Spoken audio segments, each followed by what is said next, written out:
ത്രിയേക ദൈവ തിരുനാമത്തിന് മഹത്വം ഉണ്ടായിരിക്കട്ടെ. വചനപ്പുലരിയിലേക്ക് എല്ലാവരെയും സ്വാഗതം ചെയ്യുന്നു.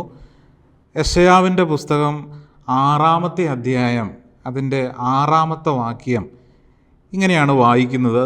അപ്പോൾ സെറാഫുകളിലൊന്ന് ബലിപീഠത്തിൽ നിന്ന് കൊടിൽ കൊണ്ട് എടുത്ത ഒരു തീക്കനലുമായി എൻ്റെ അടുത്തേക്ക് പറന്നു വന്നു. ഈ തീക്കനൽ സത്യത്തിൽ എന്താണ്? അതായത് മാലാഖ കൊടിലുകൊണ്ടെടുത്ത ഈ തീക്കനൽ സത്യത്തിൽ എന്താണ്? ഈ തീക്കട്ട അല്ലെങ്കിൽ ഈ തീക്കനൽ പരിശുദ്ധ കുർബാനയാണ് എന്ന് പിതാക്കന്മാർ ഇതിനെ വിശേഷിപ്പിക്കുന്നുണ്ട്.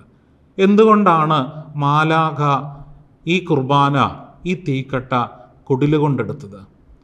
നമ്മളെല്ലാം ചുട്ടുപഴുത്ത ഇരുമ്പ് കാണാറുണ്ട്. അതൊരിക്കലും നമ്മുടെ കൈകൾ കൊണ്ട് നമ്മൾ എടുക്കാറില്ല.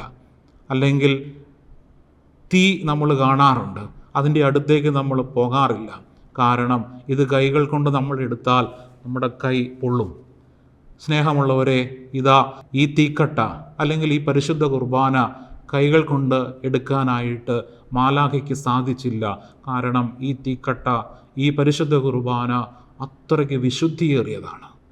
സ്നേഹമുള്ളവരെ, ഈ തീക്കട്ടയാണ്, അതായത് ഈ മാലാഖയ്ക്ക് കൈകൾ കൊണ്ട് എടുക്കാൻ പറ്റാത്ത ഈ തീക്കട്ട, ഈ പരിശുദ്ധ കുർബാനയാണ് ഓരോ ഞായറാഴ്ചയും പുരോഹിതൻ നമ്മുടെ നാവിലേക്ക് വെച്ച് തരുന്നത്.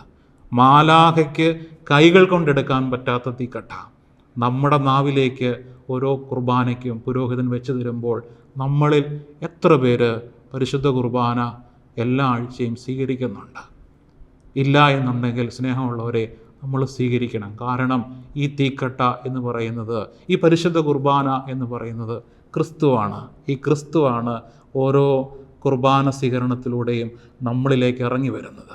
അപ്പോൾ ആയതുകൊണ്ട് ഒരാഴ്ച പോലും നമ്മൾ കുർബാന സ്വീകരണം മുടക്കരുത്. ഇത് തീക്കട്ടയാണ്, തീക്കനലാണ് എന്ന് ഓർമ്മിപ്പിച്ചുകൊണ്ട് നിർത്തുന്നു. ദൈവത്തിൻ്റെ അതിപരിശുദ്ധമായ നാമം വാഴ്ത്തപ്പെടട്ടെ.